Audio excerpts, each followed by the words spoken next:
Hi guys, welcome back to my channel. ನೀವು ನೋಡ್ತಾ ಇದ್ದೀರಾ ಸಂಜು ವಿಲೇಜ್ ಬ್ಲಾಗ್ಸ್. ನಾನು ಇವಾಗ ಬ್ಲಾಗ್ನ ಸ್ಟಾರ್ಟ್ ಮಾಡಿದ್ದೀನಿ. ಇವತ್ತು ಒಂದು ವಿಷಯದ ಬಗ್ಗೆ ಮಾತಾಡೋಣ ಅಂತ ಅಂದ್ಬಿಟ್ಟು ಬಂದಿದ್ದೀನಿ.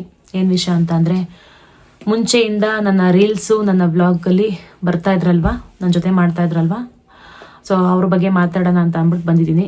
ಇನ್ನು ಮುಂದೆ ನನ್ನ ರೀಲ್ಸಲ್ಲಾಗಿರ್ಬೋದು, ವ್ಲಾಗಲ್ಲಾಗಿರ್ಬೋದು ಅವ್ರು ಬರಲ್ಲ. ದಯವಿಟ್ಟು ಯಾರು ಕೇಳೋಕ್ಕೆ ಹೋಗಬೇಡಿ. ಏನು ಅಂತ ಅಂದರೆ, ಸೊ ಒಂದು 3-4 ಸಲ ತಪ್ಪು ಮಾಡಿದ್ರು. ಅದನ್ನು ನಾನು ಸೊ ನೀವು ತಪ್ಪು ಮಾಡ್ತಾ ಇದ್ದೀರಾ, ಇನ್ನು ಮುಂದೆ ಈ ಥರ ಮಾಡಬೇಡಿ, ಈ ಥರ ಮಾಡೋದ್ರಿಂದ ನಮ್ಮಿಬ್ಬರು ಮಧ್ಯ ಜಗಳ ಬರುತ್ತೆ, ಈ ಥರ ಎಲ್ಲ ಮಾತಾಡೋದು ತಪ್ಪು ಮಾಡಬೇಡಿ ಅಂತ ಅಂದ್ಬಿಟ್ಟು ಕ್ಷಮಿಸಿದ್ದೆ. ಲಾಸ್ಟ್ ಟೈಮೇನು ಇದಕ್ಕಿಂತ ಜಗಳ ಆಗಿತ್ತು, ನೀವು ನೋಡಿರ್ಬೋದು, ನಿಮಗೂ ಗೊತ್ತು ಏನು ಅಂತ ಅಂದ್ಬಿಟ್ಟು ಸೊ ಹೇಳಿದ್ದೀನಿ. ಆವಾಗೆಲ್ಲ ನಾನು ಕ್ಷಮಿಸಿ ಮತ್ತೆ ಜೊತೆಯಾಗಿ ರೀಲ್ಸ್ ಮಾಡಿಕೊಂಡು ನಂಬಿ ಮತ್ತೆ ನಾನು ಮೋಸ ಹೋಗಿದ್ದೀನಿ. ಏನು ಅಂತ ಅಂದರೆ, ಸೊ ದರ್ಶಿನಿ ಅಂತ ನನ್ನ ಫ್ರೆಂಡು, ನಿಮಗೆ ಗೊತ್ತಿರ್ಬೋದು. ಸೊ ಅವ್ರ ಫ್ಯಾಮಿಲಿಗೂ ನಮ್ಮ ಫ್ಯಾಮಿಲಿಗೂ ಜಗಳ ತಂದು ಇಟ್ಟಿದ್ದಾರೆ ಇವಾಗ. ಏನು ಅಂತ ಅಂದರೆ, ದರ್ಶಿನಿ ಇಲ್ಲಿ ಒಂದು ಸ್ವಲ್ಪ ದಿನ ನಮ್ಮ ಮನೇಲಿ ಇದ್ದರು. ಸೊ ಅವರಿದ್ದಾಗ ದರ್ಶಿನಿಯರಮ್ಮ ಅವ್ರಿಗೆ ಫೋನ್ ಮಾಡಿದ್ದಾರೆ, ನನ್ನ ಜೊತೆ ರೀಲ್ಸ್ ಮಾಡ್ತಾ ಇದ್ರಲ್ವ, ಅವ್ರಿಗೆ ಫೋನ್ ಮಾಡಿದ್ದಾರೆ. ಸೊ ಅವಾಗ ಎಷ್ಟು ಮಾತಾಡಬೇಕು ಅಷ್ಟು ಮಾತ್ರ ಮಾತಾಡಬೇಕು. ಸೊ ಅದನ್ನು ಬಿಟ್ಟು ನನ್ನ ಬಗ್ಗೆ ಇಲ್ಲದ ಸಲ್ಲದೆಲ್ಲ ಅವ್ರ ಅಮ್ಮನ ಹತ್ರ ಹೇಳಿದ್ದಾರೆ. ಫೈನಾನ್ಷಿಯಲಿ ನಿಮ್ಮ ಮಗಳು ತುಂಬ ಹೆಲ್ಪ್ ಮಾಡಿದ್ದಾರೆ, ಸಂಜುಗೆ ಮಾಡಿದ್ದಾಳೆ. ಮತ್ತು ಇಲ್ಲಿದ್ದಾಗ ಸೊ ಅವ್ರ ಮನೇಲಿ ದರ್ಶಿನಿ ಏನು ಕೆಲಸ ಮಾಡಲ್ವಂತೆ. ಇಲ್ಲಿ ಏನು ಕೆಲಸ ಮಾಡಿದ್ದಾರೆ ಅಂತ ಅಂದರೆ, ಮಾಮೂಲಿ ನನಗೆ ಹುಷಾರಿಲ್ಲದೆ ಇದ್ದಾಗ ಬಟ್ಟೆ ವಾಷಿಂಗ್ ಮಿಷಿನ್ಗೆ ಹಾಕೋದು, ಬಟ್ಟೆ ಒಣಗಕ್ಕೆ ಬರೋದು, ಬಟ್ಟೆ ಫೋಲ್ಡ್ ಮಾಡೋದು. ಮತ್ತು ನನಗೆ ಸೊಂಟು ನೋವು ಅಂತ ಅಂದ್ಬಿಟ್ಟು ಹಾಸ್ಪಿಟಲ್ಗೆ ಹೋಗಿದ್ವಿ, ಹಾಸನ್ಗೆ. ಸೊ ಟ್ಯಾಬ್ಲೆಟ್ಸ್ನ ಸರಿಯಾಗಿ ತೊಗೊಳ್ಳಲ್ಲ ನಾನು ಅಂತ ಅಂದ್ಬಿಟ್ಟು ನನಗೆ ಟ್ಯಾಬ್ಲೆಟ್ಸ್ ನುಂಗ್ಸಿದ್ದಾರೆ. ಅದನ್ನೆಲ್ಲ ಇಲ್ಲಿಗೆ ಬಂದಾಗ ಅವರು ನೋಡಿದ್ದಾರೆ. ಅದನ್ನೆಲ್ಲ ಅವ್ರ ಅಮ್ಮಂಗೆ ಈ ಥರ ಎಲ್ಲ ನಿಮ್ಮ ಮಗಳು ಕೆಲಸ ಮಾಡ್ತಾಳೆ, ಅವ್ರ ಮನೇಲಿ ತುಂಬ ಹೆಲ್ಪ್ ಮಾಡ್ತಾಳೆ, ತುಂಬ ಕೇರ್ ಮಾಡ್ತಾಳೆ, ಚಂದ್ರಾಯಪಟ್ಟಣದಿಂದ ಬಂದರೆ ಕವರ್ನೂ ಸಹ ಇಟ್ಕೊಳಕ್ಕೆ ಬಿಡಲ್ಲ, ನಾನೇ ಹಿಡ್ಕೊಬತ್ತೀನಿ ನಡಿ ಅಂತ ಹೇಳ್ತಾಳೆ. ಸೊ ಮಕ್ಕಳನ್ನ ಸ್ಕೂಲಿಗೆ ಕರ್ಕೊಂಡು ಹೋಗ್ಬಿಡ್ತಾಳೆ. ಸ್ಕೂಲ್ಗೆ ಅಂತಂದರೆ ಚಂದ್ರಾಯಪಟ್ಟಣಕ್ಕಲ್ಲ, ಮೇನ್ ರೋಡಿಗೆ ಬಸ್ ಬರುತ್ತೆ.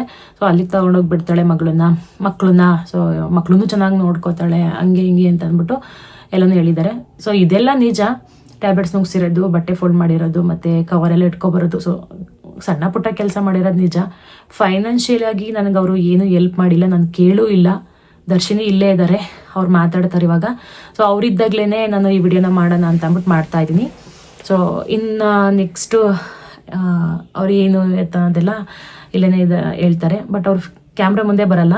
ಸೊ ಅವರು ನನ್ನ ಮೀಟ್ ಮಾಡಿದಾಗ ಫಸ್ಟ್ ಟೈಮ್ ನಾನು ಅವ್ರನ್ನ ತೋರಿಸಿದ್ದೀನಿ. ಆ ತೋರಿಸಿರೋದ್ರಿಂದ ಫ್ಯಾಮಿಲಿಲೆಲ್ಲ ಬೈದ್ರಂತೆ, ವಿಡಿಯೋದಲ್ಲೆಲ್ಲ ಹೋಗೋದು ಬೇಡ ಅಂತ ಅಂದ್ಬಿಟ್ಟು ಅವ್ರ ಫ್ಯಾಮಿಲಿ ಏನೋ ಅಂದ್ರಂತೆ. ಹಾಗಾಗಿ ಅವ್ರಿಗೆ ಫಸ್ಟ್ ಆಫ್ ಆಲ್ ಅವ್ರಿಗೆ ಇಷ್ಟನೂ ಇಲ್ಲ ಕ್ಯಾಮ್ರಾ ಮುಂದೆ ಬರೋದಕ್ಕೆ.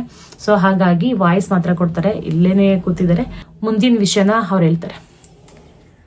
ನಾನಿಲ್ಲಿ ಸ್ವಲ್ಪ ದಿವಸ ಇದ್ದಾಗ ಸಂಜುಗೆ ಹುಷಾರಿಲ್ಲ ಇಲ್ಲದೆ ಇರೋ ಟೈಮಲ್ಲಿ ಆಬ್ವಿಯಸ್ಲಿ ಫ್ರೆಂಡ್ ಆಗಿ ನಾನು ಅವ್ರನ್ನ ಕೇರ್ ಮಾಡಲೇಬೇಕಾಗುತ್ತೆ. ನನ್ನ ಕೈಯಲ್ಲಿ ಏನಾಗುತ್ತೋ, ಈಗ ವಾಷಿಂಗ್ ಮಿಷಿನಿಗೆ ಕ್ಲೋತ್ಸ್ ಹಾಕೋದು, ಅದನ್ನು ಡ್ರೈ ಮಾಡೋದು, ಮಕ್ಕಳನ್ನ ಮೇನ್ ರೋಡ್ವರೆಗೂ ಡ್ರಾಪ್ ಮಾಡೋದು, ಕರ್ಕೊಬರೋದು, ಆಮೇಲೆ ನಾನು ಸಂಜು ಚಂದ್ರಪಟ್ಟಣಕ್ಕೆಲ್ಲರೂ ಹೋದಾಗ ಅಲ್ಲೇನಾರ ಐಟಮ್ಸ್ ತೊಗೊಬಂದಾಗ ಅದ್ರ ಕವರ್ನ ಡೋರ್ ಅಂದರೆ ಗೇಟಿಂದ ಮನೆ ಒಳಗಡೆ ತಗೊಬರೋದು, ಇದನ್ನೆಲ್ಲ ನೋಡಿ ನಮ್ಮ ಅಮ್ಮಂಗೆ ಹೇಳಿದ್ದಾರೆ. ಇದನ್ನ ಇದ್ದಂಗೆ ಏನ್ ನಡೀತೋ ಅದನ್ನ ಹೇಳಿದ್ರೆ ಓಕೆ ಬಿಡಿ ಅಂತ ಅನ್ಬೋದಾಗಿತ್ತು. ಬಟ್ ಇದಕ್ಕೆ ಆಡ್ ಆನ್ ತರ ಅಂದ್ಬಿಟ್ಟು ಇನ್ನೂ ಎಕ್ಸ್ಟ್ರಾ ಏನೇನೋ ಸೇರಿಸ್ಕೊಂಡೆಲ್ಲ ಹೇಳಿದ್ದಾರೆ. ಆಬ್ವಿಯಸ್ಲಿ ಈಗ ನನ್ನ ಸಂಜು ಫ್ರೆಂಡ್ ಅಂತ ಅಂದ್ರೆ ಅವ್ರು ಚೆನ್ನಾಗಿರ್ಲಿ, ಖುಷಿಯಾಗಿರ್ಲಿ ಅನ್ನೋದು ನನ್ನಲ್ಲಿ ಇದ್ದೇ ಇರುತ್ತೆ. ಅವ್ರಿಗೆ ಹುಷಾರಿಲ್ದೇ ಇರೋ ಟೈಮಲ್ಲಿ ನಾನು ಅವ್ರನ್ನ ಕೇರ್ ಮಾಡಿದ್ದೀನಿ. ಆ ಕೇರ್ ಮಾಡಿರೋದನ್ನೇ ಅವರು ಇಲ್ದೇ ಇರೋ ರೀತಿಯಲ್ಲೆಲ್ಲ ಹೇಳಿದ್ದಾರೆ. ನಾನು ಇಲ್ಲಿ ಇದ್ದಾಗ್ಲೂ ನನ್ನ ಕೈಯಲ್ಲಿ ಏನಾಗುತ್ತೋ, ನನಗೆ ಕಿಚನ್ ವರ್ಕ್ ಏನೂ ಬರಲ್ಲ. ಹುಷಾರಿಲ್ಲ ಅಂದ್ರೂ ಕಂಪ್ಲೀಟ್ ಕಿಚನ್ ವರ್ಕನ್ನ ಸಂಜುನೇ ಮಾಡಿರೋದು. ನನ್ನ ಕೈಯಲ್ಲಿ ಆಗ ಚಿಕ್ಕ ಚಿಕ್ಕ ಕೆಲಸ, ಒಂದು ಬಟ್ಟೆ ಫೋಲ್ಡ್ ಮಾಡೋದು, ಬಟ್ಟೆ ವಾಷಿಂಗ್ ಮಿಷಿನ್ಗೆ ಹಾಕೋದು, ಅಷ್ಟೇನೆ ನಾನು ಮಾಡಿರೋದು. ಇದನ್ನ ಅವರು ದೊಡ್ಡ ದೊಡ್ಡ ರೀತಿಲೆಲ್ಲ ಹೇಳಿ ಅದ್ ನಮ್ಮನೇಲೆಲ್ಲ ಜಗಳ ಆಗಿ, ನಮ್ಮನೇಲಿ ಏನಕ್ಕೆ ಜಗಳ ಆಯ್ತು ಅಂದ್ರೆ, ಬೆಂಗಳೂರಲ್ಲಿ ನಾನು ಹೆಂಗೆ ಅಂದ್ರೆ ಪ್ಯಾಂಪರ್ಡ್ ಕಿಡ್ ತರ, ನಾನು ತಿಂದಿರೋ ಪ್ಲೇಟ್ ಸಮೇತ ನಾನು ಎತ್ತಿಕ್ಕಲ್ಲ. ನನಗೆ ಫೀಡ್ ಮಾಡೋದು, ನನಗೆ ತಿನ್ಸೋದು ಎಲ್ಲ ನಮ್ಮ ಅಮ್ಮನೇ. ಸೊ ಇಲ್ಲೆಲ್ಲ ಬಂದು ಆ ಕೆಲಸ ಮಾಡೋ ಅವಶ್ಯಕತೆ ಏನಿತ್ತು ಅಂತ ಆಬ್ವಿಯಸ್ಲಿ ನಮ್ಮ ಅಮ್ಮಂಗೆ ಕೋಪ ಆಯ್ತು. ಇನ್ನು ಚಿಕ್ಕ ಮಗು ತರ ನೋಡ್ಕೋತಾ ಇದೀವಿ, ಅಲ್ಲಿ ಹೋಗ್ಬಿಟ್ಟು ಅವ್ರ ಮನೆ ಎಲ್ಲ ಕೆಲಸ ಮಾಡ್ತೀಯಂತೆ, ಇದನ್ನಂಗ ಅವರೆಲ್ಲ ಬೇರೆಯವ್ರು ಬಂದು ಹೇಳಿದಾಗ ನನಗೆ ಎಷ್ಟು ಬೇಜಾರಾಯ್ತು ಅಂದ್ಬಿಟ್ಟು ನಮ್ಮ ನಮ್ಮಮ್ಮ ಆ ವಿಷಯಕ್ಕೆ ಜಗಳ ಆಡಿದ್ರು. ನಾನು ಜಗಳ ಆಡಿದ ತಪ್ಪು ಅಂತ ಅಲ್ಲ, ಬಟ್ ಏನು ಅಂದ್ರೆ ನಮ್ಮಮ್ಮ ಏನ್ ನಿಜ ಏನ್ ತಪ್ಪು ಅಂತ ತಿಳ್ಕೊಬೇಕಾಗಿತ್ತು. ಯಾರೋ ಮೂರನೇವ್ರ ಮಾತು ಕೇಳ್ಕೊಂಡು ಮಾಡಿಲ್ದೇ ಇರೋ ಕೆಲ್ಸನೆಲ್ಲ ಮಾಡಿದ್ಯಾ ಅಂದ್ಬಿಟ್ಟು ವಿಷಯನೇ ಅಲ್ಲ, ಅದು ಎಲ್ಲ ಹೇಳ್ಬೇಕು ಅಂತಂದ್ರೆ ಅದು ವಿಷಯನೇ ಅಲ್ಲ. ಮಾಡಿಲ್ದೇ ಇರೋ ಕೆಲ್ಸನೆಲ್ಲ ಮಾಡಿದ್ಯಾ ಅಂದ್ಬಿಟ್ಟು ಬೇರೆಯವ್ರು ಹೇಳಿರೋದ್ನೇ ನಿಜ ಅನ್ಕೊಂಡು ಅಂದ್ರೆ ಇಷ್ಟು ಕೆಲಸ ನಿಜ, ಬಟ್ಟೆ ಫೋಲ್ಡ್ ಮಾಡೋದು ಇದೆಲ್ಲ ನಿಜ, ಬಟ್ ಫೈನಾನ್ಷಿಯಲ್ ಆಗಿ ಇವ್ರು ನನಗೆ ಏನು ಹೆಲ್ಪ್ ಮಾಡಿಲ್ಲ. ಇದನ್ನ ನಾನ್ ಮಾತಾಡ್ತೀನಿ. ಅಂಡ್ ಅವ್ರು ಇನ್ನೊಂದ್ ಏನ್ ಹೇಳಿದ್ದಾರೆ ಅಂದ್ರೆ ನಾನು ಫೈನಾನ್ಷಿಯಲಿ ತುಂಬಾ ಸಪೋರ್ಟ್ ಮಾಡಿದೀನಿ ಅಂತ. ಫೈನಾನ್ಷಿಯಲಿ ತುಂಬಾ ಸಪೋರ್ಟ್ ಮಾಡಿದೀನಿ ಅಂದ್ರೆ ಇವಾಗ ಸಂಜು ಒಂದ್ ಚೈನ್ ಹಾಕಿದ್ದಾರೆ, ಇದನ್ನ ಅವರು ಒಂದ್ ಫಂಕ್ಷನ್ ಗೆ ಹಾಕೋಬೇಕು, ಅವ್ರ ಹತ್ರ ಗೋಲ್ಡ್ ಚೈನ್ ಕಟ್ ಆಗಿದೆ, ಗೋಲ್ಡ್ ಚೈನ್ ಕಟ್ ಆಗಿರೋ ಕಾರಣದಿಂದ ಒಂದ್ ಫಂಕ್ಷನ್ ಗೆ ಹಾಕೋಬೇಕು ಅಂದ್ಬಿಟ್ಟು ಇದನ್ನ ಒಂದ್ ಅಂಗಡಿಲಿ ತಗೋತಾರೆ. ಇದನ್ನ ರಿಯಲ್ ಗೋಲ್ಡ್ ಅನ್ಕೊಂಡು ಇದನ್ನ ನಾನು ಅವ್ರಿಗೆ ಮಾಡಿಸ್ಕೊಟ್ಟಿದ್ದೀನಿ, ಮಕ್ಳು ಅಡ್ಮಿಷನ್ ಮಾಡಿಸಿದೀನಿ, ಆಮೇಲೆ ಇವ್ರ ಕಾರ್ EMI ಕಟ್ಟಿದೀನಿ ಅಂತ. ಸಂಜು ಕಾರ್ ತಗೊಂಡಾಗ ಇನ್ನು ನನ್ಗೂ ಸಂಜುಗೂ ಪರಿಚಯನೇ ಆಗಿತ್ತಿಲ್ಲ ಅಂತದ್ರಲ್ಲಿ ನಾನು ಇವ್ರ ಕಾರ್ EMI ಎಲ್ಲ ಹೆಂಗ್ ಪೇ ಮಾಡಾಗತ್ತೆ. ಪೇ ಮಾಡೋದು ಇನ್ನೊಂದ್ ಸೆಕೆಂಡ್ರಿ ಆದ್ರೆ, ಈಗ ಫಸ್ಟ್ ಪಾಯಿಂಟ್ ಏನು ಅಂದ್ರೆ ನಾನು ವರ್ಕ್ ಮಾಡ್ತೀನಿ, ನನಗೂ ಫ್ಯಾಮಿಲಿ ಅಂತ ಇದೆ. ನಾನು ಏನ್ ವರ್ಕ್ ಮಾಡ್ತೀನೋ ಅದನ್ನ ನಾನು ನನ್ನ ಫ್ಯಾಮಿಲಿಗೆ ಕೊಡ್ಬೇಕು. ಫ್ರೆಂಡ್ ಅಂತ ಅಂದ್ಬಿಟ್ಟು ನಾನು ಸಂಜು ಎಲ್ಲಾರು ಹೊರಗಡೆ ಹೋದಾಗ ಒನ್ ಟೈಮ್ ಅವ್ರ ಬಿಲ್ ಪೇ ಮಾಡ್ತಾರೆ, ಇನ್ನೊಂದ್ ಟೈಮ್ ಬಿಲ್ ನಾನ್ ಪೇ ಮಾಡ್ತೀನಿ. ಇದು ನಮ್ಮಿಬ್ರು ಮಧ್ಯದಲ್ಲಿ ಇರೋ ಅಂಡರ್ಸ್ಟ್ಯಾಂಡಿಂಗ್. ಹಂಗಂತ ಕಂಪ್ಲೀಟ್ ನನ್ನ ಫೈನಾನ್ಸ್ ಎಲ್ಲ ತಂದ್ಬಿಟ್ಟು ಸಂಜು ಮೇಲೆ ಸಂಜು ಮೇಲೆ ಇನ್ವೆಸ್ಟ್ ಮಾಡ್ತೀನಿ ಅಂತ ಅಲ್ಲ. ಇಬ್ರಲ್ಲೂ ಆ ಶೇರಿಂಗ್ ಅನ್ನೋದಿದೆ, ಬಿಲ್ ಶೇರಿಂಗ್ ಅನ್ನೋದಿದೆ. ಅಂಡ್ ನನ್ಕಿಂತ ಮೇನ್ ಆಗಿ ಸಂಜು ಜಾಸ್ತಿ ಫೈನಾನ್ಷಿಯಲಿ ಇಂಡಿಪೆಂಡೆಂಟ್ ಆಗಿದ್ದಾರೆ. ಯಾಕಂದ್ರೆ ಅವ್ರು ವ್ಲಾಗ್ ಮಾಡ್ತಾರೆ, ಪ್ರಮೋಷನ್ಸ್ ಎಲ್ಲ ಬರುತ್ತೆ. ನನ್ಕಿಂತ ಜಾಸ್ತಿ ಫೈನಾನ್ಷಿಯಲಿ ಅವ್ರು ಇಂಡಿಪೆಂಡೆಂಟ್ ಇರ್ಬೇಕಾದ್ರೆ ನಾನು ಅವ್ರಿಗೆ ಬಂದು ಏನ್ ಫೈನಾನ್ಷಿಯಲಿ ಹೆಲ್ಪ್ ಮಾಡೋಣ? ಇದನ್ನೆಲ್ಲ ಗೊತ್ತಿಲ್ದಲೆ ಇಲ್ದೇ ಇರೋ ರೀತಿಯಲ್ಲೆಲ್ಲ ಹೇಳಿ ದೊಡ್ಡ ಮಟ್ಟಕ್ಕೆ ಜಗಳ ಮಾಡಿಟ್ಟಿದ್ದಾರೆ. ನಾವು ಅವಾಗ್ಲೂ ನನಗ್ ಪ್ರೂಫ್ ಸಿಕ್ತು, ನನಗೆ ಇವರೇ ಎಲ್ಲ ಹೇಳಿದ್ದಾರೆ ಅಂದ್ಬಿಟ್ಟು ಎಲ್ಲಾ ಪ್ರೂಫ್ ಸಿಕ್ತು. ನಾನು ಅವ್ರ ಮನೆಗೆ ಕೇಳಕ್ ಹೋದಾಗ್ಲೂ ನಾನು ಸಮಾಧಾನ ರೀತಿಯಲ್ಲಿ ಹೋಗಿದ್ದು ಅಂತಂದ್ರೆ ಕೇಳಕ್ಕೆ ನಾನು ನಮ್ಮಮ್ಮ ದರ್ಶು ಅವತ್ತು ಮಮತಾಂಟಿ ನಮ್ಮ ಮನೆಗ್ ಬಂದಿದ್ರು. ಅವರು ನಾನು ಬರ್ತೀನಿ ನಡಿ ಅಂತ ಅಂದ್ಬಿಟ್ಟು ಅವ್ರು ಜಗಳಾಡಕ್ ಬರ್ಲಿಲ್ಲ, ನೀ ಬರ್ತೀನಿ ನಾನು ಅಂತ ಅಂದ್ಬಿಟ್ಟು ಅವ್ರು ಬಂದಿದ್ದು ಅಷ್ಟೇನೆ. ಅವಾಗ ಕೇಳಕ್ ಹೋದಾಗ್ಲೂ ನಾನು ನಾರ್ಮಲ್ ಆಗಿ ನಾನು ಫಸ್ಟೇ ಹೋಗಿದ ತಕ್ಷಣ ಅವ್ರನ್ನು ಏನು ಪಾಯಿಂಟ್ ಮಾಡಿಲ್ಲ, ನೀವೇ ಹೇಳಿದೀರಾ ಹಂಗೆ ಹಿಂಗೆ ಅಂತ ನಾನು ಅವ್ರನ್ನೇನು ಪಾಯಿಂಟ್ ಮಾಡಿಲ್ಲ. ನಾರ್ಮಲ್ ಆಗಿ ಆಂಟಿ ಈ ತರ ಹಿಂಗೆ ಯಾರ್ಯಾರೋ ಏನೋ ಹೇಳಿದ್ದಾರೆ ಅಂತ ಕೇಳ್ದಾಗ ಯಾರು ಹೋಗಿ ಹೇಳಿದಾರೋ ಅವ್ರು ಕೇಳು ಅಂದ್ಬಿಟ್ಟು ನನ್ನ ಹತ್ರನೇ ರೂಡ್ ಆಗಿ ರಫ್ ಆಗಿ ಮಾತಾಡಿದ್ರು. ಹೌದಾ ನಿಮ್ ಫೋನಲ್ಲೇ ಪ್ರೂಫ್ ಇದೆ ಕೊಡಿ ನಿಮ್ ಫೋನು ಅಂತ ಅಂದ್ಬಿಟ್ಟು ಅವ್ರ ಫೋನ್ ಚೆಕ್ ಮಾಡಿದಾಗ ಅವ್ರು ನಮ್ಮಮ್ಮನ ಜೊತೆ 1.5 hour ಕಾಲಲ್ಲಿ ಮಾತಾಡ್ತಾರೆ. ಆ ಪ್ರೂಫ್ ಸಿಗುತ್ತೆ, ರೆಕಾರ್ಡ್ ಸಿಗುತ್ತೆ ನನಗೆ. ಅವ್ರ ನಮ್ಮ ಅಮ್ಮನ ಜೊತೆ ಮಾತಾಡಿರೋ ರೆಕಾರ್ಡ್ ಸಿಗುತ್ತೆ. ಇದೆಲ್ಲ ಸಿಕ್ಕಿ ಅವರು ಇವ್ರ ಅಮ್ಮನ ಜೊತೆ ಮಾತಾಡಿರೋ ರೆಕಾರ್ಡ್ಸ್ ಅಲ್ಲ, ಇವ್ರಮ್ಮ ಸಾರಿ ಇದೊಂದು ಪಾಯಿಂಟ್ ಅಂದ್ರೆ ನಮ್ಮಮ್ಮ ನಮ್ ಡ್ಯಾಡಿಗ್ ಬಂದ್ಬಿಟ್ಟು ಹೇಳೋದು ಅಂದ್ರೆ ಆ ಆಂಟಿ ಬಂದ್ಬಿಟ್ಟು ಈ ತರ ಎಲ್ಲ ಹೇಳಿದ್ರು ಅನ್ನೋದು ಒಂದ್ ಪ್ರೂಫ್ ಸಿಗುತ್ತೆ. ಒಂದ್ ಶಾರ್ಟ್ ನೋಟ್, ಅದು ಕಂಪ್ಲೀಟ್ ಮಾತಾಡಬಾರ್ದು, ಇರೋದ್ ಹೇಳ್ಬೇಕು. ಇವ್ರಿಬ್ರು ಮಾತಾಡಿರೋದಲ್ಲ, ಇವ್ರಮ್ಮ ಇವ್ರಪ್ಪಂಗೆ ಹೇಳಿರೋದು, ಇವ್ರು ಹೇಳಿದ ದಿನ ಹಿಂಗಿಂಗೆ ಅಂತ ಅಂದ್ಬಿಟ್ಟು ಅದು ಇವ್ರಪ್ಪನ ಒಂದು 3 minutes ಅದು ಒಂದು ರೆಕಾರ್ಡ್ ಸಿಗುತ್ತೆ.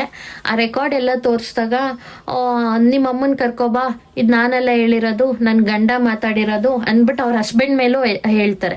ಕೊನೆಗೆ ಅವ್ರ ಹಸ್ಬೆಂಡ್ಗೆ ಫೋನ್ ಮಾಡಿದಾಗ ಅವ್ರು ಬಂದ್ಬಿಟ್ಟು ನನಗೆ ನಿಮ್ಮ ಅಮ್ಮ ಯಾರು ಅಂತಾನೆ ಗೊತ್ತಿಲ್ಲ, ನಾನು ಯಾಕಪ್ಪ ನಿಮ್ಮ ಅಮ್ಮಂಗ್ ಮಾಡಕ್ ಹೋಗ್ಲಿ, ಅವತ್ತಿನ ದಿವ್ಸ ನಾನು ಅವ್ರ ಫೋನ್ನು ಮುಟ್ಟಿಲ್ಲ, ನನ್ನ ಹೆಂಡತಿ ಫೋನ್ನು ಕೂಡ ನಾನು ಮುಟ್ಟೇ ಇಲ್ಲ ಅಂತ ಎಲ್ಲ ಹೇಳ್ತಾರೆ. ಕೊನೆಗೆ ನಿಮ್ಮ ಗಂಡನೇ ಈ ತರ ಹೇಳ್ತಿದ್ದಾರೆ ಅಂದಾಗ ನಾನೇನು ಹೇಳಿಲ್ಲ ಹಂಗೆ ಹಿಂಗೆ ಅಂತ ಇನ್ನೂ ಎಸ್ಕೇಪ್ ಆಗಕ್ ಟ್ರೈ ಮಾಡ್ತಾರೆ ಹೊರತು ರಿಯಾಲಿಟಿ ಏನಿದೆ ಅಂತ ಒಪ್ಕೊಳ್ಳಲ್ಲ.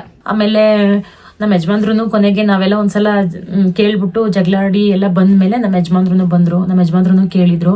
ಅವಾಗ ಅವ್ರ ಯಜಮಾನ್ರು ಕರ್ಸ್ಬಿಟ್ಟು ನಮ್ಮ ಮನೆಯವ್ರು ಕೇಳಿದ್ರು, ನಮ್ಮ ಹಸ್ಬೆಂಡ್ ನೋಡಿ ಹಿಂಗೆಲ್ಲ ಮಾಡಿದಾಳೆ ನೀನ್ ಇಡ್ತಿ ಅಂತ ಅಂದ್ಬಿಟ್ಟು. ಅವಾಗ ಅವ್ರ ಹಸ್ಬೆಂಡ್ ಹೇಳೋದು ಇದೆಲ್ಲ ಇವರೇ ಬೇಕು ಅಂತ ಏನೇನೋ ಮಾಡ್ಕೊ ಬಂದಿರೋದು ಹಂಗೆ ಹಿಂಗೆ ಅಂತ. ಒಪ್ಕೊಳ್ತಾನೆ ಇಲ್ಲ.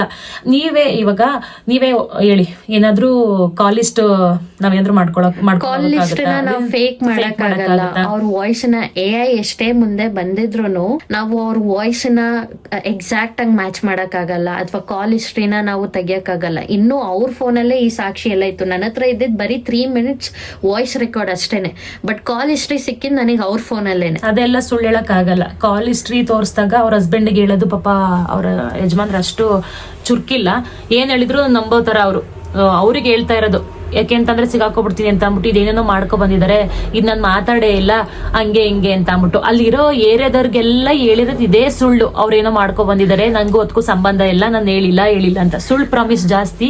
99% ಬರೀ ಸುಳ್ಳೆ. ಆಮೇಲೆ ನಾನು ಇನ್ನೊಂದು ವಿಷಯ ಹೇಳ್ಬೇಕು, ಏನು ಅಂದ್ರೆ ಸ್ಟಾರ್ಟಿಂಗ್ ನನಗೂ ಸಂಜುಗೂ ಫ್ರೆಂಡ್ಶಿಪ್ ಆಗುತ್ತಲ್ಲ, ಅವಾಗ್ಲೇನೆ ಅವ್ರು ಬಂದ್ಬಿಟ್ಟು ನಮ್ಮಮ್ಮನ ಊರವ್ರು ಯಾರೋ ಅವ್ರಿಗೆ ಪರಿಚಯ ಅಂತೆ. ಅವ್ರ ಮನೆಗೆಲ್ಲ ಹೋಗ್ಬಿಟ್ಟು ದರ್ಶು ಅವ್ರ ಅಮ್ಮನ ನಂಬರ್ ಕೊಡು, ನಾನು ಅವ್ರ ಅಮ್ಮನ ಹತ್ರ ಮಾತಾಡಬೇಕು ಅಂತ ಎಲ್ಲ ಏನೇನೋ ಹೇಳಕ್ ಟ್ರೈ ಮಾಡಿದ್ದಾರೆ. ಅವಾಗ್ಲೇನೆ 6 months ಬ್ಯಾಕೇನೆ ನಮ್ಮ ಅಮ್ಮನ ಕಾಂಟ್ಯಾಕ್ಟ್ ನಂಬರ್ ತಗೊಳಕ್ ಟ್ರೈ ಮಾಡಿದ್ರು. ಕೊನೆಗೆ ಅದ್ ನಮಗೆ ಗೊತ್ತಾದಾಗ ಯಾಕೆ ಈ ತರ ಅಂತ ಕೇಳಿದಾಗ ಇಲ್ಲ ನಾನು ತಗೊಂಡಿಲ್ಲ ಹಂಗೆ ಹಿಂಗೆ ಅಂತ ಅಂದ್ರು. ಕೊನೆಗೆ ಇವ್ರು ಯಾರು ಹೋಗಿ ಕೇಳಿದ್ರು ಅವರೇ ಬಂದ್ಬಿಟ್ಟು ನಮಗೆ ಹೇಳ್ತಾರೆ, ವಿತ್ ಪ್ರೂಫ್ ಹೇಳ್ತಾರೆ. ಅವಾಗ್ಲೂ ನಮಗೆ ಪ್ರೂಫ್ ಸಿಗುತ್ತೆ.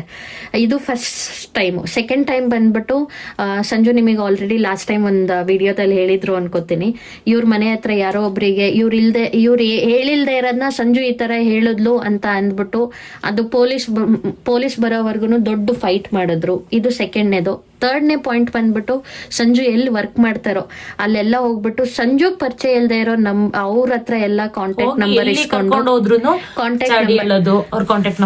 ಕಾಂಟ್ಯಾಕ್ಟ್ ನಂಬರ್ ಇಸ್ಕೊಳ್ಳೋದು, ಸಂಜು ಬಗ್ಗೆ ಬ್ಯಾಕ್ ಸ್ಟ್ಯಾಬಿಂಗ್ ಮಾಡೋದು, ಇದೆಲ್ಲ ಮಾಡಿದ್ರು. ಇದೆಲ್ಲ ನಮಗೆ ಪ್ರೂಫ್ ಸಮೇತ ಸಿಕ್ತಾಗ್ಲೂ ನಾವು ಬಿಡು ಹೋಗ್ಲಿ ಒಂದ್ಸಲ ಕೂರ್ಸ್ಕೊಂಡು ನಾವು ಮಾತಾಡಿದ್ರಿ, ಈ ತರ ಎಲ್ಲ ನೀವು ಮಾಡ್ತಾ ಇರೋದು ತಪ್ಪಲ್ವಾ ಅಂತ ಅಂದಿದ್ಕೆ ಆಯ್ತು ಇನ್ಮೇಲೆ ನಾನು ಮಾಡಲ್ಲ, ನಾನು ಸಾರಿ ಅಂತ ಎಲ್ಲ ನಮ್ಮ ಹತ್ರ ಹತ್ಕೊಂಡು ಎಲ್ಲ ನಾನು ಇನ್ಮೇಲೆ ನೀವ್ ಹೇಳ್ದಂಗೆ ಕೇಳ್ತೀನಿ, ನಾನು ಇನ್ನೇನು ಮಾಡಲ್ಲ, ಯಾರ ಹತ್ರನೂ ಮಾತಾಡಲ್ಲ, ಹಂಗೆ ಹಿಂಗೆ ಅಂತ ಎಲ್ಲ ಹೇಳಿದ್ರು. ಅವ್ರು ಒಳ್ಳೆಯವರು ಅಂತ ನಮಗೆ ನಮ್ಸಿದ್ರು. ಅವತ್ ಹೇಳ್ತಾ ಇದ್ದಿದ್ದು ಏನ್ ಹೇಳಿ ಕೇಳಿಸ್ಕೊಂಡ, ಅವ್ರ ಹತ್ರ ಮಾತಾಡ್ಬೇಡ ಇವ್ರ ಹತ್ರ ಮಾತಾಡ್ಬೇಡ ಅಂತಾಳೆ ಅಂತ. ನಾನು ಯಾಕೆ ಮಾತಾಡ್ಬೇಡ ಅಂತ ಇದ್ದಿದ್ದು, ಈ ತರ ಜಗಳ ಆಗುತ್ತೆ, ಬೇಡ ಮಾತಾಡ್ಬೇಡ ಅಂತ ಹೇಳ್ತಾ ಇಲ್ಲ. ನನ್ನ ವಿಷಯ ಏನು ಮಾತಾಡಕ್ ಹೋಗ್ಬೇಡಿ, ನಮ್ ವ್ಯವಹಾರದ ಬಗ್ಗೆ ಯಾರ ಹತ್ರನೂ ಬಿಟ್ಕೊಡಕ್ ಹೋಗ್ಬೇಡಿ, ಮಾತಾಡಿ ಅಂತ ನಾನು ಹೇಳ್ತಾ ಇದ್ದಾರೆ. ಎಲ್ಲ ಜನ ಮೆಚ್ಚಂಗೆ ಅವ್ರ ಹತ್ರ ಮಾತಾಡ್ಬೇಡ ಇವ್ರ ಹತ್ರ ಮಾತಾಡ್ಬೇಡ. ಮೇನ್ ರೀಸನ್ ಏನು ಅಂತಂದ್ರೆ ನಮ್ ರಿಲೇಟಿವ್ ಒಬ್ಳು ಇದ್ದಾಳೆ ಇಲ್ಲಿ, ಸೊ ಅವಳಿಂದಾನೇ ಎಲ್ಲ ಜಗಳ. ಅವಳು ಸರಿ ಬೇಡ ಸವಾಸ ಅಂತ ಅಂದ್ಬಿಟ್ಟು ನಾನು ಫಸ್ಟೇನೆ ಹೇಳಿದ್ದೆ, ಹಿಂಗೆ ಅಂತ ಅವ್ರ ಬಗ್ಗೆ ಎಲ್ಲ ಗೊತ್ತಿರುತ್ತಲ್ವಾ.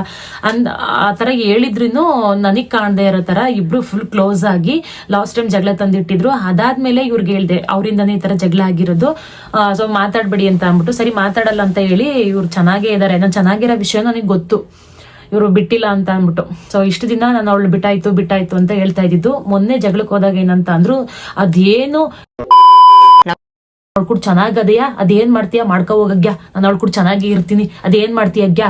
ನಾನು ಅವಾಗಂತ ಅಂದೆ, ನೀವು ಮಾತಾಡೋದೆಲ್ಲ ಗೊತ್ತು, ನನ್ಗೆ ಗೊತ್ತಿಲ್ಲ ಅಂತ ಏನೂ ಇಲ್ಲ, ಎಲ್ಲ ಗೊತ್ತಿದ್ದು ನಾನೇನು ಕೇಳಬಾರ್ದು ಅಂತ ಸುಮ್ಮನೆ ಇದ್ದಿದ್ದಷ್ಟೇನೆ. ಇನ್ಮೇಲೆ ನಿಮ್ಮನೆ ಬರ, ನಿಮ್ ಸವಾಸನೆ ಬೇಡ ನನ್ಗೆ ಅಂತ ನಾನು ಹೇಳ್ಬಿಟ್ಟು ಬಂದೆ. ಇವ್ರು ಏನ್ ಹೇಳ್ತಾ ಇರೋದು, ನಾನು ಮಾತಾಡಿಲ್ಲ, ಅವ್ರ ಅಮ್ಮನ ಹತ್ರ ಅವ್ರ ಅಮ್ಮನ್ ಕರ್ಸೋ ಅಂತ ಅಂದ್ಬಿಟ್ಟು. ಇವ್ರ ಮನೇಲಿ ಫೈನಾನ್ಷಿಯಲ್ ಆಗಿ ಏನೋ ಸ್ವಲ್ಪ ಪ್ರಾಬ್ಲಮ್ ಆಗಿದೆ, ಇವ್ರಮ್ಮ ಏನೋ ನನಗೆ ಮಾಡ್ಸಿದಾಳೆ ಅಂತ ಅಂದ್ರೆ ಸಂಜುಗೆ ಎಲ್ಲ ಮಾಡಿದಾಳೆ ಅಂತ ಅಂದ್ಬಿಟ್ಟು ಇವ್ರಮ್ಮ ನನ್ನ ಮೇಲೆ ಹೇಳಿದ್ರದಕ್ಕೆ ಇವ್ರು ಎಲ್ಲಾರ್ಗು ಹೇಳ್ಕೊ ಬಂದಿರೋದು, ದರ್ಶಿ ಹತ್ರ ಕಿತ್ಕೊಂಡ್ ತಿಂದಿದ್ದಾಳೆ ದುಡ್ಡೆಲ್ಲ ಅಂತ ಅಂದ್ಬಿಟ್ಟು. ಸೊ ಇವ್ರ ಮನೇಲಿ ಏನೋ ಪ್ರಾಬ್ಲಮ್ ಆಗಿರೋದು ದರ್ಶು ನನ್ಗೆ ಹೇಳಿರ್ಲಿಲ್ಲ.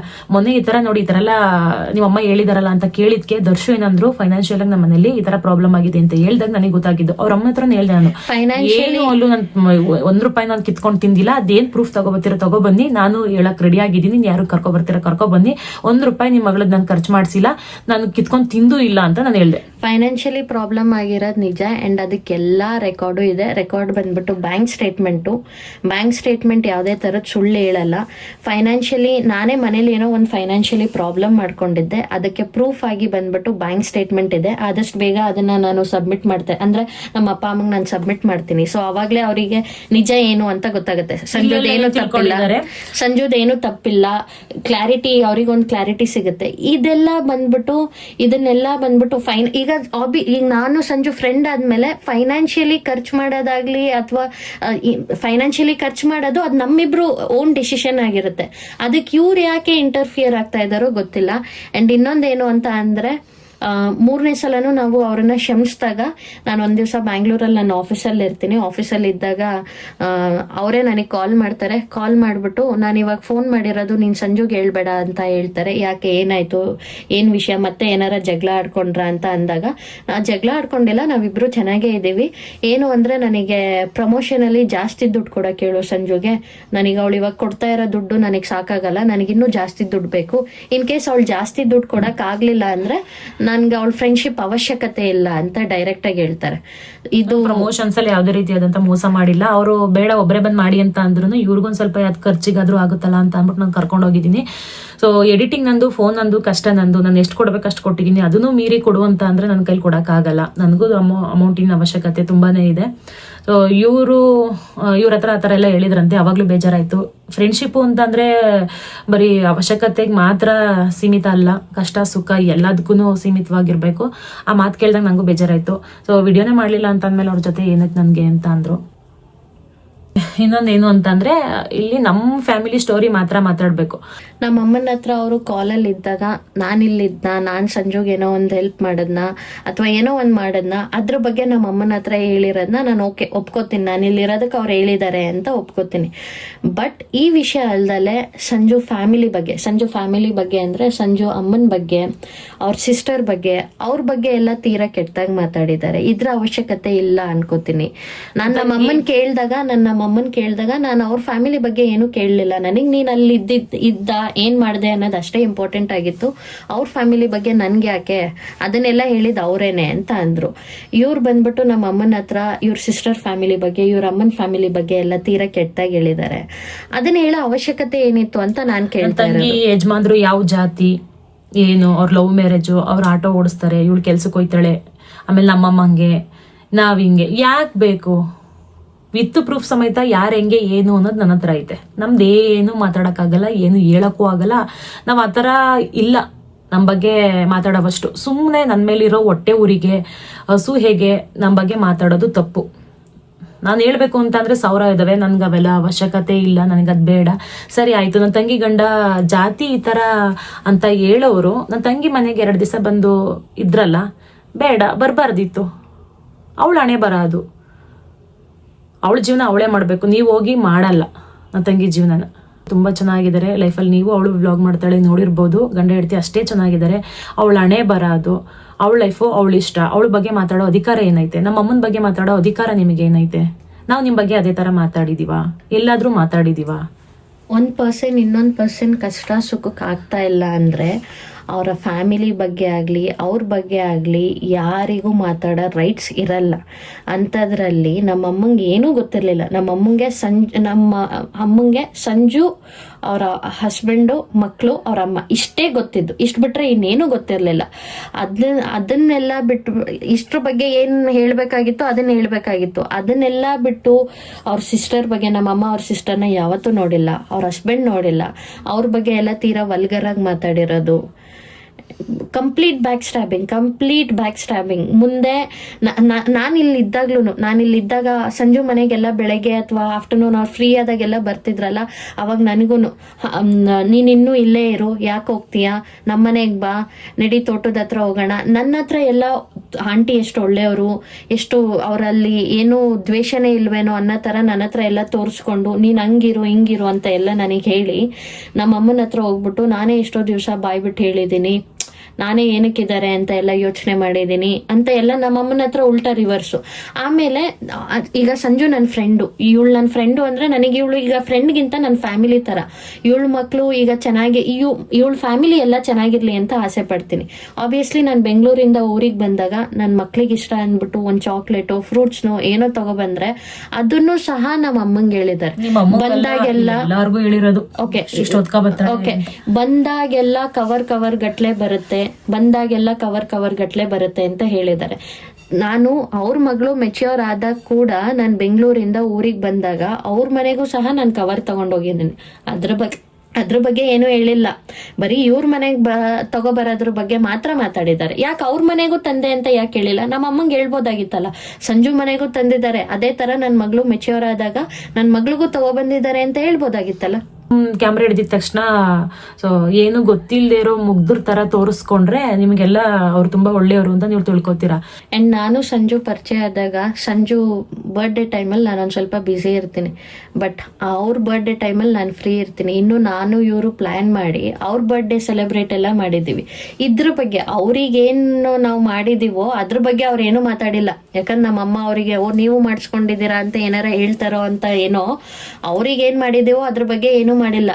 ಸಂಜುಗೆ ಮಾಡಿರೋದನ್ನ 1% ಮಾಡಿದ್ರೆ ಅದನ್ನ 100% ಮಾಡಿದೀನಿ ಅಂತ ಹೇಳಿದ್ದಾರೆ. ಅಂಡ್ ಮಾಡಿಲ್ದೇ ಇರೋದ್ನೆಲ್ಲ ಹೇಳಿದ್ದಾರೆ. ಆಡ್ ಆನ್ ಎಲ್ಲದಕ್ಕೂ ಆಡ್ ಆನ್, ಸಖತ್ ಬ್ಯಾಕ್ ಸ್ಟ್ಯಾಬಿಂಗ್ ಮಾಡಿದ್ದಾರೆ. ಏನಂತ ಅಂದ್ರೆ ಒಬ್ರ ಜೊತೆ ಇದ್ದಾಗ್ಲೇನೆ ಅವ್ರು ಹೆಂಗೆ ಏನು ಅಂತ ಗೊತ್ತಾಗೋದು. ಸುಮ್ನೆ ಈಗ ಫೋನಲ್ಲಿ ನೋಡಿದ ತಕ್ಷಣ ಅವ್ರು ತುಂಬಾ ಒಳ್ಳೆಯವರು ಅಂತ ಡಿಸೈಡ್ ಮಾಡೋದು ತಪ್ಪು. ಇಷ್ಟು ದಿನ ನಾನು ನಂಬಿ ಮೋಸ ಹೋಗಿದ್ದೀನಿ. ಈ ಥರ ಎಲ್ಲ ಮಾಡಿಲ್ದೇ ಇರೋ ತಪ್ಪೆಲ್ಲ ನನ್ನ ತಲೆ ಮೇಲೆ ಹೊತ್ಕೊಂಡು ಒರೆಸಿದ್ದಾರೆ ಎಲ್ಲ. ಈ ವಿಡಿಯೋನ ಏನಕ್ಕೆ ಮಾಡ್ತಾ ಇದ್ದೀನಿ ಅಂತ ಅಂದರೆ, ಇದು ಮಾಡಬಾರ್ದು ಅಂತ ಅಂದ್ಕೊಂಡಿದ್ದೆ. ಏನಂತ ಅಂದರೆ ಎಲ್ಲರಿಗೂ ಹೇಳ್ಕೊಬಂದಿರೋದು ಅವ್ರ ದುಡ್ಡು ನಾನು ತಿಂದಿದ್ದೀನಿ, ದರ್ಶಿನಿ ಚೆನ್ನಾಗಿ ಖರ್ಚು ಮಾಡಿದ್ದಾರೆ ಅಂತ ಅಂದ್ಬಿಟ್ಟು ಡೈಲಿ ಒಬ್ಬೊಬ್ರು ಕೇಳೋರು. ಅವ್ರಿಗೆಲ್ಲ ಹೋಗ್ಬಿಟ್ಟು ನಾನು ಆನ್ಸರ್ ಕೊಡೋಕ್ಕಾಗಲ್ಲ, ಇಲ್ಲ ನಾನು ತಿಂದಿಲ್ಲ, ನಾನು ಸತ್ಯವಾಗಿದ್ದೀನಿ ಅಂತ ಅಂದ್ಬಿಟ್ಟು ವಿಡಿಯೋ ಮಾಡಿ ಬಿಟ್ಟಾಗ ಎಲ್ಲರಿಗೂ ಅರ್ಥ ಆಗುತ್ತೆ ಅಂತ ಅಂದ್ಬಿಟ್ಟು ನಾನು ಈ ವಿಡಿಯೋನ ಮಾಡ್ತಾ ಇರೋದು. ಬಟ್ ತಂಗಿ ಫ್ಯಾಮಿಲಿ ಬಗ್ಗೆ, ನಮ್ಮ ಫ್ಯಾಮಿಲಿ ಬಗ್ಗೆ, ನಮ್ಮ ಅಮ್ಮನ ಬಗ್ಗೆ ಎಲ್ಲ ಮಾತಾಡಿರೋದು ನಂಗೆ ತುಂಬಾ ಬೇಜಾರಾಯ್ತು. ಏನ್ ವಿಷಯ ಮಾತಾಡ್ಬೇಕು ಆ ವಿಷಯ ಮಾತಾಡ್ಬೇಕಾಗಿತ್ತು. ದರ್ಶಿನಿ ಅವ್ರ ಅಮ್ಮ ಫೋನ್ ಮಾಡಿದಾಗ ಏನ್ ಹೇಳ್ಬೇಕು ಅದನ್ನ ಮಾತ್ರ ಹೇಳ್ಬೇಕಾಗಿತ್ತು. ಅದನ್ನ ಬಿಟ್ಟು ಇಲ್ದೇ ಇರೋವೆಲ್ಲನೂ ಮಾತಾಡಿದಾರಲ್ಲ, ಅದು ನಿಜವಾಗ್ಲೂ ತಪ್ಪು. ಸಂಜು ಅವ್ರ ಫ್ಯಾಮಿಲಿ ಡ್ರ್ಯಾಗ್ ಮಾಡ್ಕೊಂಡಿರೋದು, ಅವ್ರ ಸಿಸ್ಟರ್ ಫ್ಯಾಮಿಲಿ ಡ್ರ್ಯಾಗ್ ಮಾಡ್ಕೊಂಡಿರೋದು, ಇದೆಲ್ಲ 100% ತಪ್ಪು. ಇನ್ನೊಬ್ರು ಲೈಫ್ ಬಗ್ಗೆ ಯಾರಿಗೂ ಮಾತಾಡೋ ಅಧಿಕಾರ ಇಲ್ಲ, ಯಾವ ರೈಟ್ಸು ಇರಲ್ಲ. ಯಾಕಂದ್ರೆ ಅವ್ರ ಲೈಫನ್ನ ಅವರೇ ಲೀಡ್ ಮಾಡ್ತಾ ಇರ್ತಾರೆ, ಅವರಿಗೆ ಗೊತ್ತಿರುತ್ತೆ ಏನ್ ಕಷ್ಟ ಇರುತ್ತೆ ಅಂತ ಅಂದ್ಬಿಟ್ಟು. ಅದನ್ನ ಯಾರಿಗೂ ಆ ರೈಟ್ಸ್ ಇರಲ್ಲ. ಅಂತದ್ರಲ್ಲಿ ಇವ್ರು ಏನೂ ರೈಟ್ಸ್ ಇಲ್ದಲೆ ಬೇಕಾಬಿಟ್ಟು ಏನೇನ್ ಬರುತ್ತೋ ಅದನ್ನೆಲ್ಲ ಮಾತಾಡಿರೋದು. ಏನ್ ನೋಡಿದಾರೆ ಅವ್ರು ಹೇಳಿರೋ ಒಂದಕ್ಕೂ ಯಾವ ಪ್ರೂಫು ಇಲ್ಲ. ಪ್ರೂಫ್ ಇಲ್ದಲೆ ಸುಮ್ನೆ ಏನೇನೋ ಮಾತಾಡ. ಈ ವಿಡಿಯೋಗೆ ಏನಾದ್ರು ಅವ್ರು ಬಂದು ರಿಯಾಕ್ಟ್ ಮಾಡಿದ್ರೆ ನನ್ನ ಹತ್ರ ಪ್ರೂಫ್ ಎಲ್ಲ ಇದೆ, ವಿತ್ ಪ್ರೂಫ್ ಸಮೇತ ನಾನು ವಿಡಿಯೋ ಮಾಡಿಬಿಡ್ತೀನಿ ಅಷ್ಟೇನೆ. ಅಂಡ್ ಇನ್ಮೇಲೆ ಯಾರೂ ಸಂಜು ವ್ಲಾಗ್ಸ್ ಅಲ್ಲಾಗ್ಲಿ ರೀಲ್ಸ್ ಅಲ್ಲಾಗ್ಲಿ ಅವ್ರ ಬಗ್ಗೆ ಕೇಳಕ್ಕೆ ಹೋಗ್ಬೇಡಿ. ಅವ್ರನ್ನ ಯಾವತ್ತೂ ಬರೋದಿಲ್ಲ. 1 ಸಲ ಕ್ಷಮಿಸ್ಬೋದು, 2 ಸಲ ಕ್ಷಮಿಸ್ಬೋದು, 3-4 ಸಲ ಒಬ್ಬೊಬ್ರು ಹೇಳಿದ್ರಿ, ಕಮೆಂಟ್ಸ್ ಹಾಕಿದ್ರಿ, ಮತ್ತೆ ನಂಬೇಡಿ ಅಕ್ಕ, ಮತ್ತೆ ನಂಬೇಡಿ ಅಂತ ಅಂದ್ಬಿಟ್ಟು. ಆದ್ರೂ ದಡ್ಡಿ ನಾನು ನಂಬಿ ಮತ್ತೆ ಮೋಸ ಹೋಗಿದ್ದೀನಿ. ಬಟ್ ಮತ್ತೆ ವಿಡಿಯೋದಲ್ಲೆಲ್ಲ ಬರಲ್ಲ. ನಮ್ಮನೇಲಿ ಸುಮ್ಮನೆ ಅಂತೂ ಬಿಡಲ್ಲ, ನಾನು ಮತ್ತೆ ಜೊತೆಯಾಗಿ ಹೋದ್ರೆ. ಯಾರೇ ಅವ್ರ ಬಗ್ಗೆ ಮಾತಾಡಿದ್ರೆ ಹೋಗ್ಲಿ ಅಂತ ಬಿಡ್ತಾರೆ. ಇಲ್ಲಿವರೆಗೂ ಸಂಜು ಮಾಡಿದ ಅದೇನೆ. ಸಂಜು ಬಗ್ಗೆ ಅವರೆಲ್ಲ ಎಲ್ಲ ಕಡೆ ಮಾತಾಡ್ಕೊ ಬಂದ್ರು ಬಿಡು ಆಂಟಿ ಅಲ್ವಾ ಅಂತ ಬಿಟ್ರು. ಬಟ್ ಇವಾಗ ಅವ್ರ ಫ್ಯಾಮಿಲಿ ಬಗ್ಗೆ ಎಲ್ಲ ಮಾತಾಡಿರೋದ್ರಿಂದ ಸೊ ಯಾವುದೇ ಕಾರಣಕ್ಕೂ ಬಿಡೋ ಚಾನ್ಸ್ ಇಲ್ಲ. ಆಮೇಲೆ ಇವ್ರ ಅಮ್ಮನ್ ಕರ್ಸು ಅಷ್ಟೇ ಹೇಳ್ತಾ ಇರೋದು. ದರ್ಶಿನಿ ಅವ್ರಮ್ಮ ಹತ್ರ ಹೋಗ್ಬಿಟ್ಟು ಬಾ ಹೋಗೋಣ ಅಂತ ಕರೆದಾಗ ಅವ್ರಮ್ಮ ಸುಮ್ನೆ ಮತ್ತೆ ಒಂದು ದೊಡ್ಡ ಜಗಳ ತಂದಿಡ್ಬೇಕಾಗುತ್ತೆ. ಬೇಡ, ಇದು ನಿಲ್ಗೆ ಬಿಟ್ಬಿಡಿ, ಬೇಡ ಅಂತ ಅಂದಾಗ ನಾವು ಈ ವಿಷಯನ ಇಲ್ಲಿಗೆ ಬಿಟ್ಬಿಟ್ಟಿದೀವಿ. ಮತ್ತೆ ಏನಾದ್ರು ಈ ವಿಷಯ ಮತ್ತೆ ಕೆಣಿಕೊಂಡ್ ಸುಮ್ನೆ ದೊಡ್ಡದಾದಾಗ ಅದನ್ನ ಕಂಟಿನ್ಯೂ ಮಾಡೋದು ಬೇಡ ಅಂತ ಹೇಳಿದಾರೆ. ಇಲ್ಲಿಗೆ ಎಲ್ಲ ಸ್ಟಾಪ್ ಮಾಡ್ಬಿಡೋಣ. ಅವ್ರ ಪಾಡಿಗೆ ಅವ್ರು ಇರ್ಲಿ, ನಮ್ಮ ಪಾಡಿಗೆ ನಾವಿರೋಣ. ಮತ್ತೆ ಅವರಿಂದ ಪ್ರಾಬ್ಲಮ್ಸ್ ಆದಾಗ ಮತ್ತೆ ಸುಮ್ನೆ ಅಂತೂ ಇರಲ್ಲ. ಇವಾಗ ನಮ್ಮ ಹತ್ರ ಎಲ್ಲ ಪ್ರೂಫ್ ಇದೆ. ಸೊ ಮತ್ತೆ ಅವರಿಂದ ಪ್ರಾಬ್ಲಮ್ ಆದಾಗ ನಾವು ಹೋಗೋದೇ ಡೈರೆಕ್ಟ್ ಪೊಲೀಸ್ ಸ್ಟೇಷನ್. ಇಷ್ಟು ದಿವಸ ನಾವು ಅವ್ರ ಮನೆಗೆ ಹೋಗ್ಬಿಟ್ಟು ಯಾಕೆ ಈ ಥರ ಮಾತಾಡಿದ್ದೀರಾ ಅಂತ ಸಾಫ್ಟ್ ಆಗಿ ಕೂರಿಸ್ಕೊಂಡು ಕೇಳಿ ಹೋಗ್ಲಿ ಬಿಡಿ ಅಂತ ಬಿಟ್ಟು ಬರೋದಿತ್ತು. ಬಟ್ ನೆಕ್ಸ್ಟ್ ಅವರಿಂದ ಏನೇ ಪ್ರಾಬ್ಲಮ್ ಆದ್ರೂ ನಮ್ಮ ಹತ್ರ ಎಲ್ಲ ಪ್ರೂಫ್ ಇದೆ. ವಿತ್ ಪ್ರೂಫ್ ನಾವು ಹೋಗೋದೇ ಪೊಲೀಸ್ ಸ್ಟೇಷನ್ಗೆ. ಕಾಲ್ ರೆಕಾರ್ಡ್ಸ್, ಕಾಲ್ ಹಿಸ್ಟ್ರಿ.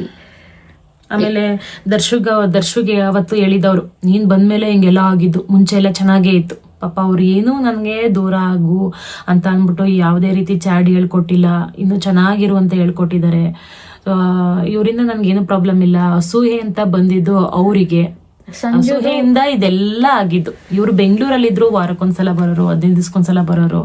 ಸೊ ಅದನ್ನೇ ತಡ್ಕೊಳಕ್ಕಾಗ್ದೇನೆ ಇವರಮ್ಮಂಗೆ ನಂಬರ್ ಎಲ್ಲ ಕಲೆಕ್ಟ್ ಮಾಡ್ಕೊಂಡು ಹೇಳ್ಬೇಕು ಅಂತೆಲ್ಲ ಮಾಡಿದ್ದಾರೆ. ಅದು ನಾನು ಬಂದಾಗ್ಲೂ ಯಾವತ್ತೂ ನಾನು ಸ್ಟೇ ಆಗೇ ಇಲ್ಲ. ಬರ್ತಿದ್ದೆ 2 hours 3 hours ಇರ್ತಿದ್ದೆ, ರಿಟರ್ನ್ ಹೋಗ್ತಿದ್ದೆ. ಸ್ಟೇ ಆಗಿರೋದೇ ಇದೇ ಫಸ್ಟ್ ಟೈಮ್ ಸ್ಟೇ ಆದಾಗ್ಲೇನೆ ಅದನ್ನ ಅವ್ರನ್ನ ತಡ್ಕೊಳಕ್ ಆಗ್ದಲೆ ಈ ತರ ಎಲ್ಲ ಮಾಡಿದ್ದಾರೆ.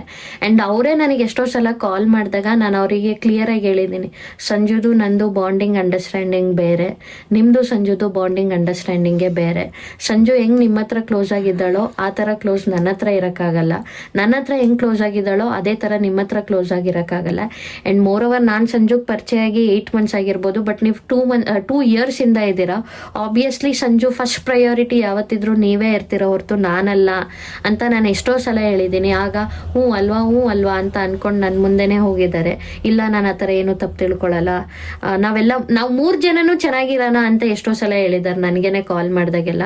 ನಾನು ನೀನು ಸಂಜು 3 ಜನನು ಚೆನ್ನಾಗಿರೋಣ. ಪಾತ್ರಧಾರಿ ರಿಲೇಟಿವ್ಸ್ ಒಬ್ಳು ಇಲ್ಲಿದ್ದಾಳೆ ಅಂತ ಅನ್ನಲ್ಲ, ಅವಳಿಗೆ ನನ್ನ ಬೆಳವಣಿಗೆ ನೋಡಿ ತಡಿಯಕ್ಕಾಗ್ದೇನೆ ಅವ್ರನ್ನ ಕಾಂಟ್ಯಾಕ್ಟ್ ಮಾಡ್ಕೊಂಡು ಪರಿಚಯ ಮಾಡಿಸ್ತಾಳೆ. ನಾನು ಇಬ್ರು ಫ್ರೆಂಡ್ಶಿಪ್ ಅಲ್ಲಿ ಒಬ್ರು ಪರಿಚಯ ಮಾಡ್ಸಕ್ಕೆ ಹೋಗ್ಬಾರ್ದು, ಅದು ಯಾವತ್ತಿದ್ರು ಹಾಳು ಬಿದ್ದು ಹೋಗೋದೇನೆ. ಸೊ ಹಂಗೇನೆ ಅವರಿಬ್ರು ಕ್ಲೋಸ್ ಆದ್ಮೇಲೆ ಈ ತರ ಎಲ್ಲ ಜಗಳ ಸ್ಟಾರ್ಟ್ ಆಗಿದ್ದು. ಸುಮ್ನೆ ಹಿಂದೆ ಏನೇನೋ ಮಾತಾಡೋದು ಬರೀ ಅದೇ ಕೆಲಸ, ಟೈಮಿಂಗ್ ಕೆಲಸ ಜಾಸ್ತಿ ಆತರ. ಇದಕ್ ಲಾಸ್ಟ್ ಟೈಮು ಹೇಳ್ದೆ ಬೇಡ ಅಂತ ಅಂದ್ಬಿಟ್ಟು ಆದ್ರೂ ಕಂಟಿನ್ಯೂ ಮಾಡ್ಕೊಬಂದು ಈಗೆಲ್ಲ ಗುಡ್ಸಿ ಗುಂಡಾಂತರ ಆಗಿ ಹೋಯ್ತು. ಇಂಥವ್ರು ಹೋದ್ರೇನೆ ಒಳ್ಳೇದು, ಲೈಫಲ್ಲಿ ಚೆನ್ನಾಗಿರ್ಬೋದು. ಯಾಕೆಂತಂದ್ರೆ ಇಷ್ಟೆಲ್ಲ ಆದ್ರೂ ಮತ್ತೆ ಜೊತೆಗೆ ಹಾಕೊಂಡ್ರೆ ಇದಕ್ಕಿಂತ ದೊಡ್ಡದಾಗೋದಕ್ಕೂ ಮುಂಚೆ ನಾವು ಎಚ್ಚೆತ್ತಿಸ್ಕೊಳ್ಳೋದು ಒಳ್ಳೇದು. ಯಾವಾಗ್ಲೂ ಪಾಸಿಟಿವ್ ಆಗಿರ್ಬೇಕು. ನೆಗೆಟಿವ್ ಪೀಪಲ್ ನ ರಿಮೂವ್ ಮಾಡಿದ್ರೆ ನಮಗೆ ಒಳ್ಳೇದು. ಸೊ ಈಗ ಒಂದು ದೊಡ್ಡ ನೆಗೆಟಿವಿಟಿ ಹೋಗಿದೆ, ಇನ್ಮೇಲೆ ಯಾವ್ದ್ರ ಬಗ್ಗೆ ಕಾನ್ಸಂಟ್ರೇಟ್ ಮಾಡ್ಬೇಕು ಅದ್ರ ಬಗ್ಗೆ ಕಾನ್ಸಂಟ್ರೇಟ್ ಮಾಡಿ ಅಷ್ಟೇ. ಸೊ ಇದನ್ನ ಹೇಳ್ಬೇಕಾಗಿತ್ತು, ಹೇಳಿದೀನಿ. ಇನ್ ಮುಂದೆ ಯಾವ ರೀಲ್ಸಲ್ಲೂ ಬ್ಲಾಗಲ್ಲೂ ಬರಲ್ಲ, ಇರೋದನ್ನ ಹೇಳಿದೀನಿ. ಇದ್ರಲ್ಲಿ ಯಾವುದೇ ರೀತಿಯಾದಂತಹ ಇಷ್ಟೂ ಸುಳ್ಳಿಲ್ಲ, ನಂಗೆ ಸುಳ್ಳು ಹೇಳಕ್ಕೂ ಜಾಸ್ತಿ ಬರಲ್ಲ. ಪ್ರೂಫ್ ಇದೆ ಅಲ್ವಾ? ಪ್ರೂಫ್ ಇದ್ದಾಗ ನಾವೇನ್ ಸುಳ್ಳು ಹೇಳಕ್ಕಾಗತ್ತೆ? ನಾವ್ ಹೇಳ್ತಾ ಇಲ್ವಾ, ಇನ್ ಕೇಸ್ ನಾಳೆ ದಿವಸ ಅವ್ರು ಇದನ್ನ ಇಲ್ಲಿಗೆ ಬಿಟ್ರೆ ಸರಿ, ಅವ್ರು ಇದನ್ನ ಮತ್ತೆ ಕ್ಯಾರಿ ಮಾಡಿದ್ರೆ ವಿತ್ ಪ್ರೂಫ್ ನಾವೊಂದು ವಿಡಿಯೋ ಮಾಡಿಬಿಡ್ತೀವಿ ಅಂಡ್ ನಾವು ಪೊಲೀಸ್ ಸ್ಟೇಷನ್ಗೂ ಸಬ್ಮಿಟ್ ಮಾಡ್ತೀವಿ. ಸೊ ನಿಮಗೆ ಅಲ್ಲೇ ನೆಕ್ಸ್ಟ್ ವಿಡಿಯೋದಲ್ಲಿ ಇನ್ ಕೇಸ್ ಅವ್ರು ಏನಾರ ಮಾಡಿದ್ರೆ ಗೊತ್ತಾಗತ್ತಲ್ಲ ನಿಮಗೇನೆ, with proof, voice record, call history ಎಲ್ಲ ಸಿಗುತ್ತೆ ನಿಮಗೆ. ದೊಡ್ಡ ಕೆಲಸ ಏನು ಅಂತಂದ್ರೆ ಎಲ್ಲಾರನು ಬೇಗ ನಂಬ್ತೀನಲ್ಲ, ಅಯ್ಯೋ ಅದೇ ನಂದು ದೊಡ್ಡ ತಪ್ಪು. ಎಲ್ಲ ಹೋಗಿದ್ದಾರೆ, ನಂಬೇಡ ಬೇಗ, ನಂಬೇಡ ಸುಮ್ಮನೆ ಬಡ ಅಂತೀಯ, ಮನ್ಸಲ್ಲಿ ವಿಷಯ ಇರಲ್ಲ, ಎಲ್ಲಾರನು ನಂಬ್ತೀಯ ಅಂತ ಅಂದ್ಬಿಟ್ಟು ಅದೇನಪ್ಪ ಅವ್ರು ಕ್ಲೋಸ್ ಆಗಿದ ತಕ್ಷಣ ನಂಬೋದು. ನಾನು ಏನೂ ತಪ್ಪು ಮಾಡಿದೆ, ಸುಮ್ಮನೆ ನನ್ನ ತಲೆ ಮೇಲೆ ಇಲ್ದೇ ಇರೋ ಗೂಬೆ ಎಲ್ಲ ಕೂರಿಸಿದ್ದಾರೆ. ಇನ್ನು ಮುಂದೆ ಯಾರ ಸವಾಸನೇ ಬೇಡ, ನನ್ನ ಪಾಡಿಗೆ ನಾನು ಇರ್ತೀನಿ, ನನ್ನ ಪಾಡಿಗೆ ನಾನು ಬ್ಲಾಗ್ ಮಾಡ್ತೀನಿ. ಸೊ ಇಷ್ಟೇನೆ. ಓಕೆ, ಇಷ್ಟನ್ನು ಹೇಳ್ತಾ ಈ ಬ್ಲಾಗ್ನಲ್ಲಿಗೆ ಎಂಡ್ ಮಾಡ್ತಾ ಇದೀನಿ. ನಾನು ಸಿಗ್ತೀನಿ ಮುಂದಿನ ಬ್ಲಾಗಲ್ಲಿ. Thank you.